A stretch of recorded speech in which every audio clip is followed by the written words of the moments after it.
Elle est la chouchou d'Elon Musk et elle est sur le point de représenter un parti politique de premier plan. Son nom, Alice Weidel, chef de l'AfD, Alternative pour l'Allemagne. Pour la première fois depuis la fin de la Seconde Guerre mondiale, l'Allemagne pourrait bien choisir de placer l'extrême droite en deuxième position. Selon un sondage fin janvier, l'AfD est créditée de 20%, un score inédit, derrière la droite chrétienne à 30%, mais devant les sociodémocrates à 15%.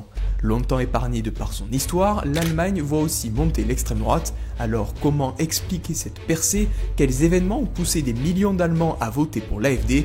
Voici l'histoire de l'AfD, le parti politique qui inquiète l'Europe.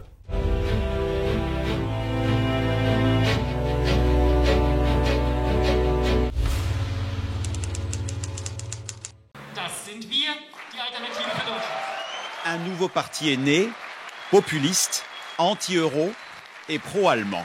Nous sommes le 14 avril 2013 à Berlin. Plusieurs personnalités issues de mouvements conservateurs lancent un nouveau parti politique, l'AfD.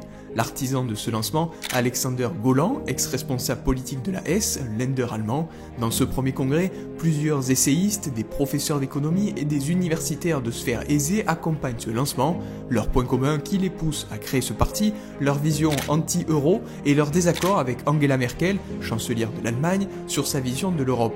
Pour eux, l'Allemagne a trop payé pour les autres pays de l'Union européenne, ils appellent donc à quitter la zone euro.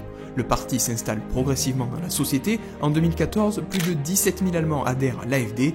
La même année, des personnalités politiques du parti sont élues. Lors des élections européennes, l'AfD récolte 7% des voix. 7 élus d'extrême droite siègent au Parlement européen. À l'international, le terrorisme islamiste secoue le Moyen-Orient. En 2015, la guerre en Syrie débute, ce qui entraîne une vague migratoire d'ampleur. Des milliers de Syriens, d'Irakiens, d'Afghans veulent traverser la Méditerranée et rejoindre l'Europe. Angela Merkel va alors décider d'accueillir 2 millions de réfugiés en Allemagne. Je suis convaincue que si nous nous attaquons correctement aujourd'hui à cette formidable tâche que représente l'intégration de tant de personnes, alors demain cela représentera une grande chance pour nous. Face à ce choix, l'AfD est encore plus critique envers Angela Merkel et va tenir des positions anti-immigration. Le 31 décembre 2015, la ville de Cologne subit une vague d'agressions en centre-ville. Des agresseurs se sont donné rendez-vous via les réseaux sociaux. Sur les images de vidéosurveillance, on distingue des dizaines de groupes d'hommes. Plusieurs femmes sont agressées sexuellement. Des jeunes, alcoolisés, lancent des feux d'artifice au milieu de la foule et commencent à s'en prendre à des femmes. Je sentais des mains partout sur moi, sur mes fesses, sur mes seins, partout. Ils ont essayé d'enlever ma veste et d'ouvrir mon pantalon. Mais là, j'ai commencé à me débattre. En fait, ils ont vraiment essayé de me déshabiller complètement, à me mettre nue devant tout le monde. Je me suis vraiment sentie humiliée. Ils me touchaient partout et ils continuaient comme si de rien n'était, alors que j'essayais de me défendre.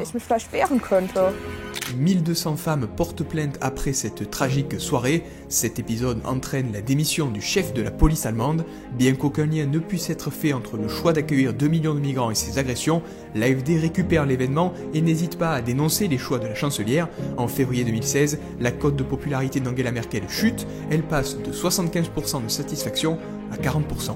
Les faits divers s'enchaînent, l'Allemagne subit des attaques au couteau, des attentats sur son sol, une attaque dans un train à la machette. Le 19 décembre, un camion bélier fonce dans la foule du marché de Noël. Le bilan est lourd, 12 morts et 56 blessés. L'auteur des faits est un Tunisien en situation irrégulière en attente d'extradition. Ces actes terroristes poussent l'aile anti-immigration de l'AfD à prendre le dessus. Les Allemands sont scandalisés par la montée de l'insécurité, une peur qui va être largement utilisée pour les prochaines élections fédérales à venir.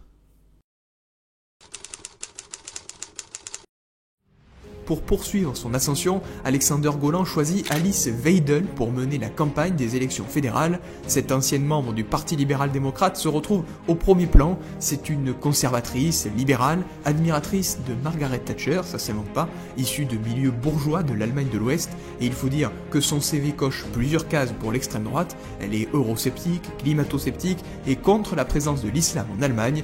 Un choix gagnant pour l'AfD. Le 24 septembre 2017, l'AfD récolte 12,6% des suffrages et envoie 93 députés au Parlement. Pour la première fois depuis 1945, un parti d'extrême droite est représenté au Bundestag. Alice Weidel et Alexander Golan deviennent les coprésidents du groupe parlementaire de l'AfD. Oui, l'AfD se situe bien à droite des conservateurs et c'est très bien comme ça, car désormais les conservateurs sont de gauche. C'est important que l'AfD existe car nous sommes des laissés pour compte. Nos retraites ne sont toujours pas au même niveau qu'à l'Ouest, nos responsables politiques gagnent bien leur vie, alors que nous autres avons les salaires les plus bas de tout le pays. Après cette percée, les drames et les polémiques avec l'extrême droite s'enchaînent. En 2019, Walter Lübcke, élu de droite proche d'Angela Merkel, est assassiné par des néo-nazis. Le 19 février 2020, 9 personnes sont abattues dans un bar à chicha. En avril 2020, Christian Lüth, cadre de l'AfD, appelle à, je cite, gazer les immigrés et revendique ses origines aryennes. Une succession de polémiques qui entraîne les renseignements allemands à placer le parti sous surveillance. L'AfD représente un défi pour la démocratie, en particulier en Allemagne au regard de l'histoire du pays. L'AfD n'a pas seulement libéré le ras-le-bol, le populisme anti-élite, il propose également une idéologie nationaliste et raciste.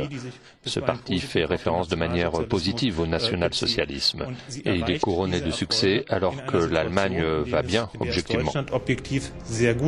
En 2022, le début de la guerre en Ukraine pousse l'AfD à se positionner sur la question russe. Alice Weidel choisit une position pro-Poutine et sa vision extrémiste s'impose progressivement. Le 19 juin 2022, elle devient chef du parti et co-préside l'AfD. Mais cette nomination n'enraye pas les polémiques. En novembre 2023, une réunion secrète évoque le projet de remigration de migrants présents en Allemagne. Réunion en présence, tenez-vous bien, de militants néo-nazis. Ce projet inédit pousse des milliers d'Allemands à manifester contre l'AfD. Quelques jours après ces révélations, 300 000 Allemands défilent dans les rues pour dénoncer l'extrême droite. En 2024, Maximilian Krah, tête de liste de l'AfD pour les élections européennes, estime qu'un SS n'est pas automatiquement un criminel. Une déclaration qui pousse Marine Le Pen à acter la fin de son alliance entre le Rassemblement national et l'AfD. L'AfD va de provocation en provocation, on a temporisé, j'ai eu l'occasion de prendre mes distances, maintenant il n'est plus temps de prendre nos distances, il est temps d'acter la rupture. Voilà, avec ce mouvement qui n'est pas dirigé et manifestement qui subit l'emprise de groupements radicaux en son sein. À l'approche des élections fédérales le 23 février 2025, l'AfD continue de gagner du terrain. Le 1er septembre 2024, le parti réalise une percée dans 3 Länder allemands, à Brandebourg, en Saxe et en Thuringe. La particularité de ces 3 régions, toutes ont fait partie de l'ancienne Allemagne de l'Est. En Thuringe, le candidat Björn Höcke pour l'AfD est carrément arrivé en tête. Il avait pourtant dénoncé la présence du mémorial de la Shoah au cœur de Berlin, mais ça n'a pas arrêté ses électeurs. C'est d'ailleurs dans la même région que le parti nazi avait réalisé ses premiers succès en 1930. Cette popularité de l'Allemagne de l'Est, elle démontre les fractures au sein du peuple allemand. Les électeurs de l'AfD sont en majorité ceux qui habitent dans l'ancienne RDA. Ils sont issus de milieux ruraux, éloignés des grandes villes et de la mondialisation. À l'Est, le taux de chômage est supérieur à celui de l'Ouest, les salaires sont plus bas, l'AfD bénéficie d'un électorat jeune, ceux qui n'ont pas connu la guerre froide. En janvier 2025, la CDU s'est appuyée sur les députés de l'AfD pour faire passer un texte anti-immigration, une première dans l'histoire de l'Allemagne. Cette banalisation du parti permet de légitimer l'AfD. Pour les prochaines élections législatives, Olaf Scholz, chancelier sortant du Parti social-démocrate, devrait être battu. La droite chrétienne, autrefois représentée par Angela Merkel, va probablement retrouver la chancellerie, mais elle va devoir créer des alliances avec d'autres partis politiques pour acquérir une majorité au Bundestag. Reste à savoir si le cordon sanitaire contre l'AfD sera toujours d'actualité ou si la CDU va faire alliance avec l'extrême droite. Mais ça, c'est une autre histoire.